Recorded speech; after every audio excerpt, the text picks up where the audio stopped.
Good morning. Well, the sun's going to be out today. It should dry things up pretty good. Getting closer to getting back in the fields, but we're not there yet. So, our concrete guys are down to Berkey, and apparently they are going to tear out our old bin foundations for the bins that we got down. Dad was all set to rent a skid steer with a breaker on it to go down and start breaking those foundations up and piling the concrete. And then yesterday we got a call that said, would it be okay if we come tomorrow to tear those foundations out? And we're like, sure, go for it. So they're bringing a 30,000 pound excavator with a breaker on, and they're going to make quick work of it. Dad's on his way down already. I'm going to head down. We're going to make sure that everybody's on the same page, knows what's going on, and where the gas line is, and drain tile and stuff like that. Check out the process a little bit, and then I've got some other errands to run, deliveries to make. We can come back up here, try and get that truck washed and get that returned today. That's my plan. We'll see how things go.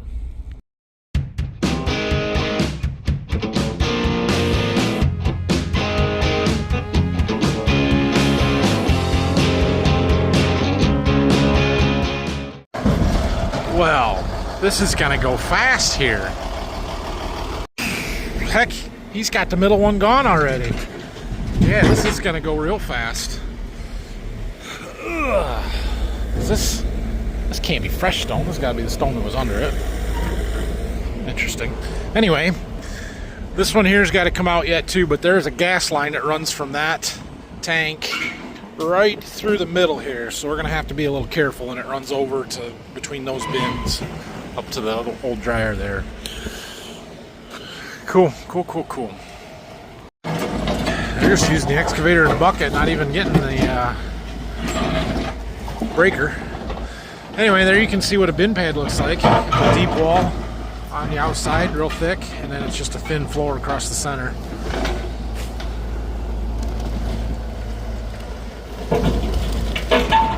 Just don't go through our building over there. Not much bar in there, is there?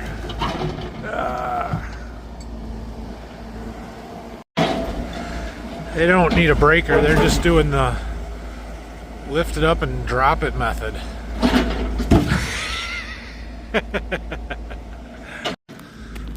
He's making quick work of that one.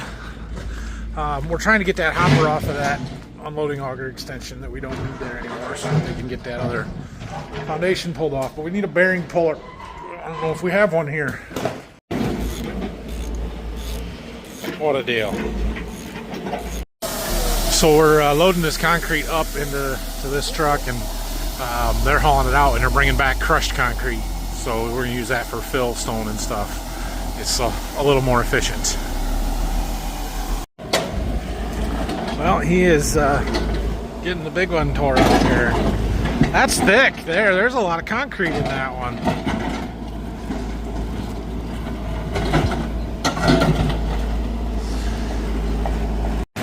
Now you got that pulled out away from that other bin without breaking the gas line, so that's positive.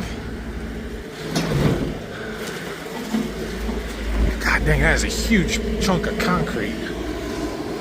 Pick up with that little excavator. How much do you guys think that excavator weighs? We could use one just like that.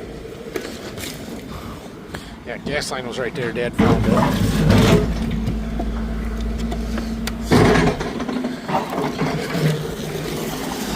Cool. Well, that did not take long. Half a day's work. This would have taken us 4 or 5 days if Dad would have rented a skid steer with a breaker on it, and then we had to bring our backhoe down and try and scoop it all up. This was way more efficient. Well, not much we need to do there. They're just kind of handle it and doing a heck of a job at that. So he's about got that third pad all broken apart, and going to be a couple more loads to haul out of there. We'll let them get it taken care of. So I got to go drop off some source to one of my customers, and then we're going to head back to Waldron, and we're going to see if we can spray wheat with the big sprayer today. See if it's dried up enough for that. Dad's got to get the sprayer cleaned out, and we're going to go look at the fields. The wheat fields are going to be drier than any other fields because they're sucking moisture out of it. There's kind of a good sod base there, but we're going to cut some ruts. It's okay. Our wheat looks really good. We need to protect it. We need to take care of it. We need to push it. All right, we're back from Berkey here. It's nice out today, sunny. We're gonna wash this truck. I got the inside cleaned out the other day, shop vacked it out and stuff, but it's muddy and dirty. And so I'm gonna wash it for him, and then we're gonna try and get it taken back. I gotta call him, make sure he's around, but that's the plan here. Start off with a little foam.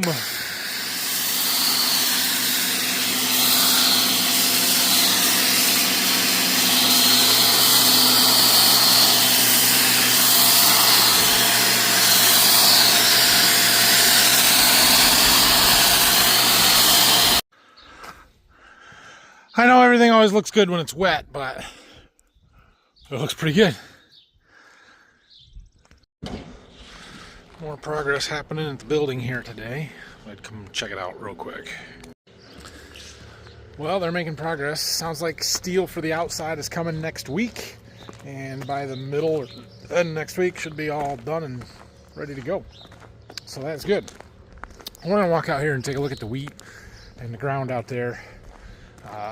We're hoping to spray wheat with the big sprayer real quick here, so let's go see how wet the ground is out there. The wheat, obviously you've got an actively growing crop, so you've got, you know, the material from the crop that's going to help hold you up, kind of like driving in your lawn versus a mud hole. And also it's sucking a lot of moisture out of that ground. It's growing very rapidly at the moment, and so it's not going to be as wet there as it is out in the fields that don't have anything growing or that the crops are really small. I don't spend near as much time looking at the wheat fields as we do the other crops. A lot of that is a timing thing with, you know, when we need to be walking the wheat, or we should be, we're really busy planting and doing other stuff. But it's growing. It looks really good. Our wheat, we are very, very happy with right now. And we're set up for a pretty good crop. This rain was actually really good for the wheat because it's given it plenty of moisture. It's been relatively cool, so it's not too hot for it. We'll see what happens once we get to heading out and filling heads out here in another 2 to 4 weeks. But right now, we're really happy and excited for our wheat crop. And you can see it's nice green color, looks really healthy.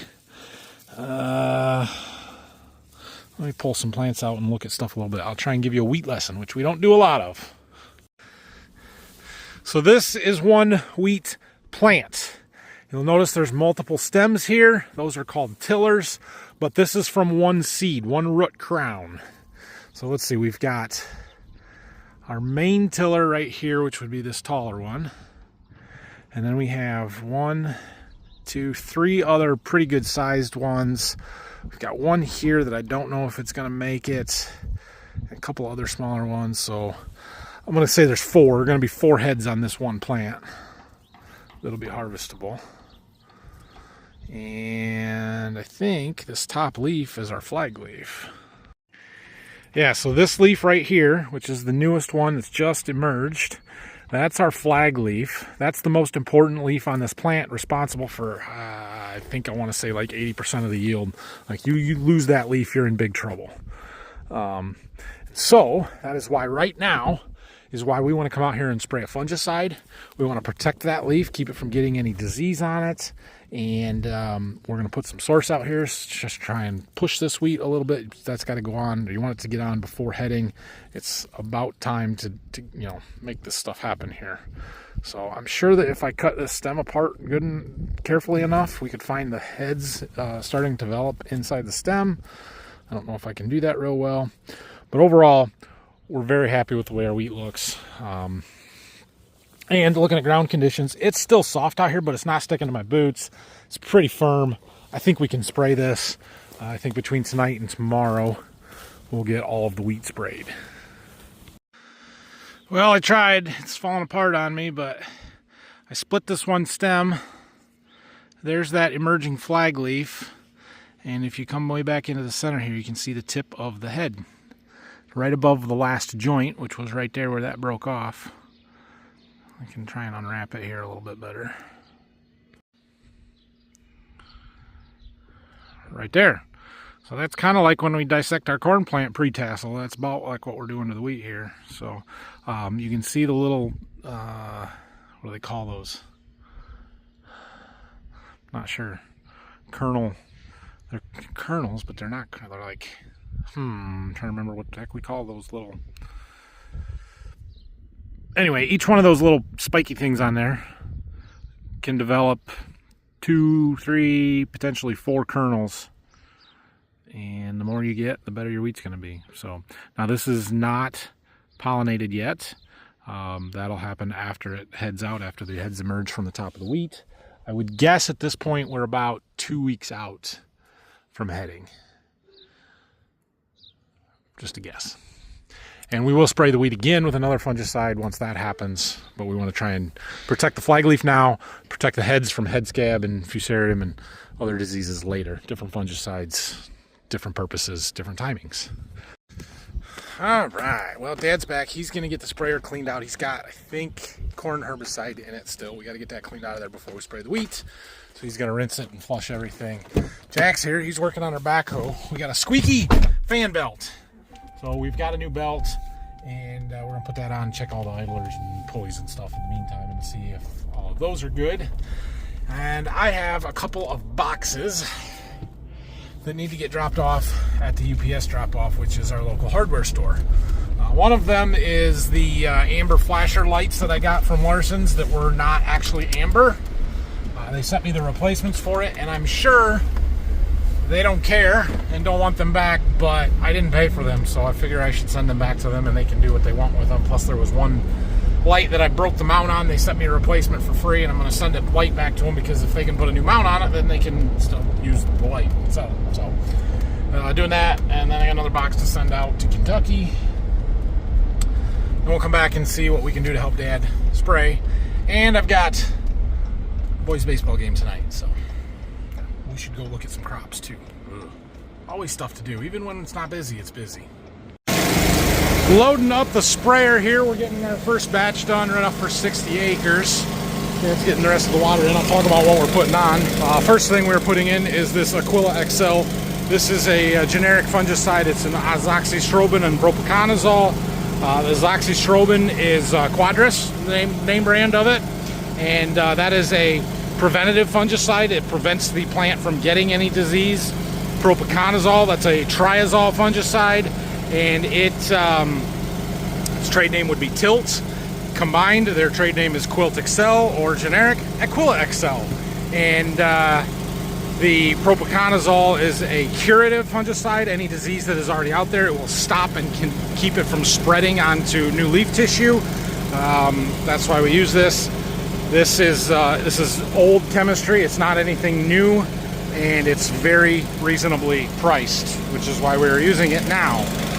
We're going to use a much more robust fungicide for head scab in about 2 weeks when the wheat starts heading out. 10.5 ounce rate, so that's what we're putting in there. We're putting on a quart of boron. This is just a liquid 10% boron. We're putting on it 1 quart.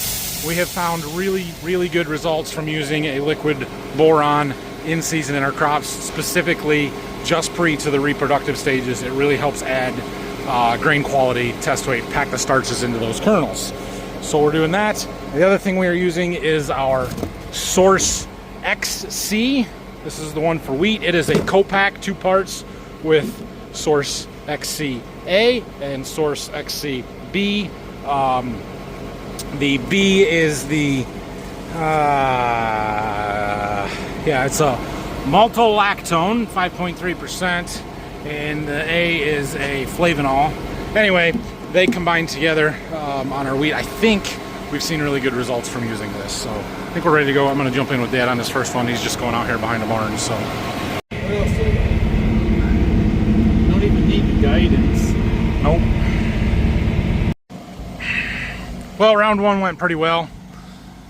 So he's loading up for a second load. Get this field out here sprayed and down the road, whatever we've got. So we're going to need to haul some water. We've got like 220 acres of wheat to spray. We're going to do tomorrow. That's 10 miles from here, and you can't do it on one trip. So we're going to take this tank here full of water down there and park it.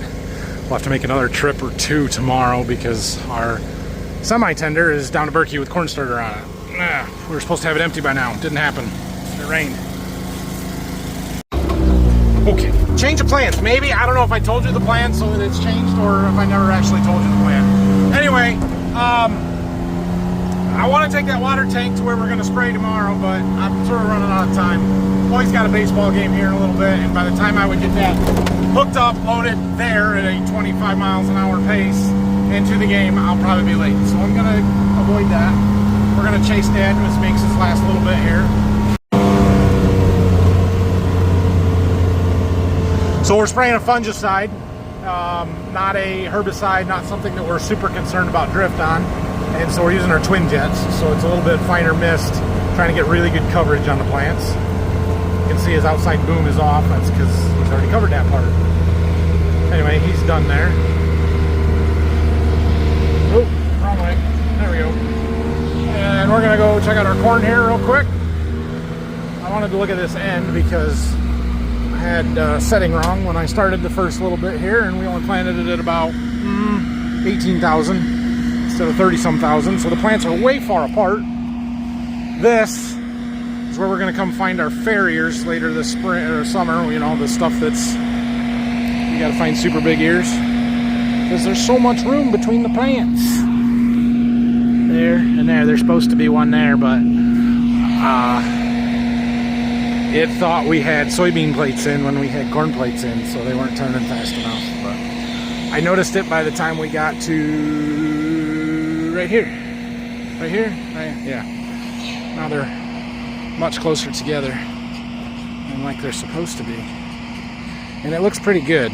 Ground's starting to get hard, which is going to happen after we've had a rain. It's going to crust over now. But for the most part, the crops are emerged. We'll have to check on some of those later planted ones and make sure they're going to make it. But this corn looks terrific. A little sunshine and heat, it's going to start turning greener. It's a little yellow from the cold weather, but it'll be fine. Cool. Well, let's go for a quick driving crop tour. I want to go up and see the irrigated field and how that corn is coming, if it's coming. I talked to a neighbor from up there last night at the FFA banquet, and he said he had like 4.4 inches of rain, which is a lot more than the 2.8 we had here. So we need to go see. Oh yeah, this corn's looking fantastic up here. All right, so this is corn on corn, right? We have had our irrigated corn here last year, and I went back to corn this year. Yeah, really like what I see so far. Let's walk out here a little ways, get off of these end rows. Still probably a few to come in some of this trash. You can sort of see them through there, but out here, there's an end row. It looks really good. Our row cleaners did a good job moving the corn stalks out of the way. Look at this. I mean, right down the row. Those look great. Cool. We'll see how we did. I mean, this looks pretty good from, we've got a nice concave where the row sits, which is usually a bad thing, but on this sand it's going to be fine, and it's going to help us hold that water there this summer from the rain. I think we did a good thing there. All the residue being in the middle of the rows, it's going to help hold some moisture there. It's going to help keep some weeds suppressed a little bit. That's not a bad thing either. I like it. I like it a lot. It's up. I don't have to worry about it crusting. Now there are a few spots. There's a low spot over there. There's a low spot back over that way where we might need to go check. See if there was any ponding water that's going to cause issues. I didn't, there's no water left here. So that's good. But we should probably come up here with the gator sometime and just cruise around a little bit. Just make sure. Or fly the drone. Could fly the drone. The old drone, not the new drone. That one I can fly legally. Missing one right here. Oh, he's right there. He's coming. Missing one right here.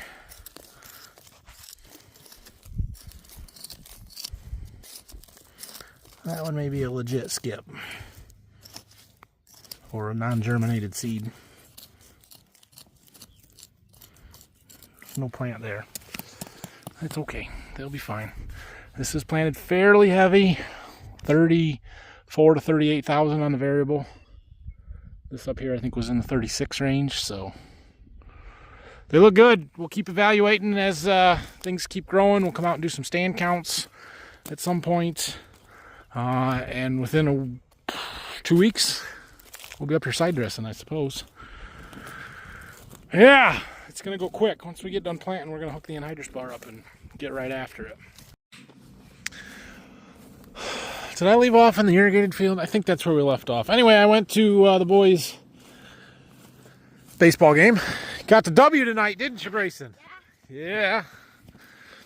Do you think my wife's garden here is going to be dry enough for me to run the Estine through tomorrow? It'll be close. I think we can do it. It's still a little damp, but we can do it, I think. Look at those beans, Brayson. Look at them. They look awesome. Mm-hmm. See all the way down the row? Yeah. Cool. We got to go check our emergence plot across the road. Actually, let's walk out here. Let's see if we got beans where there was ponded water. See if those are coming as good as the rest of it. And then we're going to walk across the road and check our emergence trial and see if the corn's coming up yet. Yeah, this is about where the edge of the water was. There's beans here, there's beans here, there's beans here, and here, and here, and here. Awesome. Go right down to the bottom where the water sat the longest. And you can see it's dry on top. It's drying out fast. That's good. This farm is very, very well tiled. So we bought this field and the one around the corner. You guys okay? Anyway, we bought this field and the one around the corner. I think it was in like, I want to say 2011. Does that make sense? 2010, somewhere in there. It was CRP. It had been CRP since the 80s. CRP is a conservation reserve program. Basically, it was grassland. In fact, they had a wildlife pond in the back there. This flooded all the time. And it had 2 years left in the CRP program when we bought it. So we let that, and then the fall that it was coming out, we asked for permission to tile it. So in September, before we had ever farmed it, we spent money on a bunch of tile in here. There's a 12-inch main that comes up through that little spot in the woods back there. There's a little path, and it ends up going back behind the farm over there to where that little pond is. But anyway, the 12-inch main that comes all the way up through, all the way up to over here in the corner. We're about standing right on top of it here, or somewhere in here. And then there's fours that run all the way. I mean, we cut them off when we went through my, or dug my basement. We cut some of them off, but then some of them go up that way and then curve. And yeah, it's very well tiled. So the water gets away here pretty quickly is what I'm trying to say. But anyway, even where we had ponded water, you can see we have no residue left here because it all washed away. It's all over there. And the beans made it. They held their breath long enough, Brayson. Is that a long time to hold their breath? Well, could you hold your breath for 2 days? How long does the water sit here? It was probably 2 days. How did they hold their breath that long?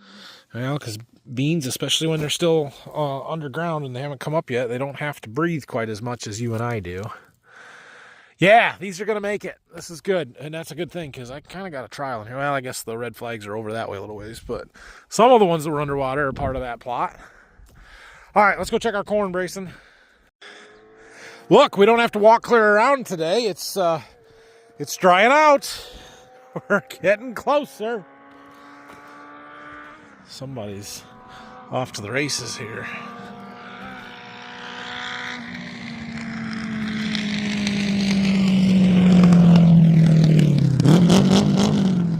Yeah, cool, dude. Let's see if we got any emerged plants tonight. I still don't see any. That's getting a little concerning. All right, well, we have some emergers. Don't step on the row. Don't step on the row. Not very many, and we're not going to pick at it because I don't want to artificially emerge them, I guess. But we do have some, in fact. Like, look at this. Look at this. This is the row next to it, so it's okay. Nope, I saw that popped up. I thought for sure there was a corn doing it. Anyway, there's not very many. We're not going to have very many green flags, Brayson. But we're going to look real close here. And I know you're not supposed to pick. We're going to find one. Where did I see that one? It was in here somewhere. That's just here, Rylan. Did they make it? Oh, there's Rylan. Hi, Rylan. No, where did I see it? Oh, right there. Right there. We've got an emerger. Barely. Where? But it counts. You see it right there. Merger. Okay, there was about... Right there. Merger. Yep, right there's one, too. It's a good one. Okay, Grayson, I need another green flag. Oh, we got a bunch. Okay. Tell me if you find any more, Rylan. Can I look? Yep, absolutely, but you can't move any dirt out of the way to find them. You have to be able to see them. Okay, we're going to keep looking. Well, we did better than I initially thought. We have 1, 2, 3, 4, 5, 6, 7. 7 emerged in day 1. And when I say emerged, that is being very, very generous. Like, can you see that plant? It's right there. You can just barely see it. This one here, it's right there. You can just barely see it. Same thing here. It's right there. This one, right there. This one, especially right there. This one here. I don't even know if that counts as emerged. Don't touch it. Don't just, it's, you can see it in the crack right there. So, that's what we've got. Definitely none of those were up yesterday. And we'll see. I bet we get a bunch tomorrow. I bet so. Like 50. 15 to 20. Like maybe 25. Well, there's probably only about 30 or 32 seeds between the white flags. And we already have 7. So the most we could get is maybe 25. I said 25. But that'd be all of them. So I don't know if we'll get that many. But cool. That makes me happy. Definitely starting to get a little bit of a crust here, so we need all these to pop up in the next day here.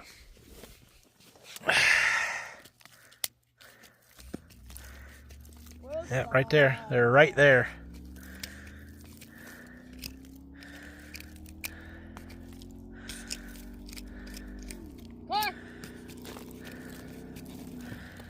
All right. Let's get our stuff and go back. Wanted to check another field here before we go in for the night. This is, we're kind of around a corner from the farm. It's over there.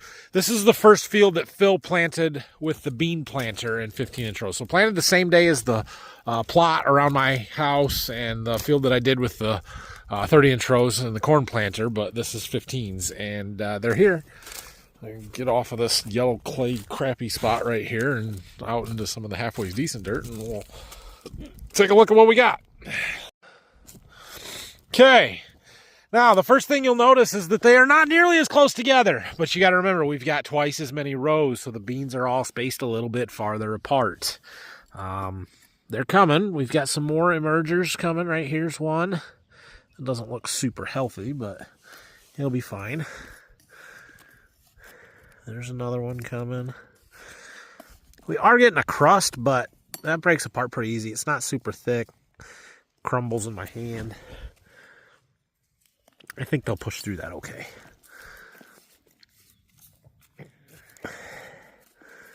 Yeah, there's nothing there.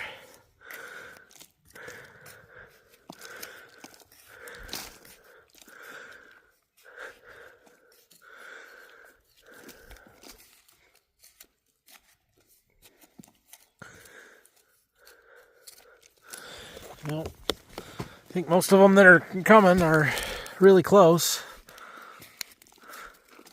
We just have some gaps. Not bad gaps, but gaps. There's one.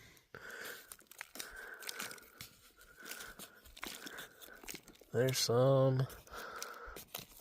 Cool. I think we're in good shape. I think the beans they look really good. So you'll notice there's a set of tire tracks right here. You may or may not be able to see, and they're on an angle to the rows. Those are actually straight with the field. The rows are planted on an angle. Phil plants on a 2 to 3 degree angle. That way we can harvest them straight with the edge of the field and still cut across the rows a little bit. Just helps with harvestability. As far as the 15s versus 30s go, we really like narrower rows for our beans, right? I don't like planting 30-inch row beans, or at least not a lot of them, but here's why. All right, we're going to get into an agronomy lesson that I wasn't planning on, but that's okay.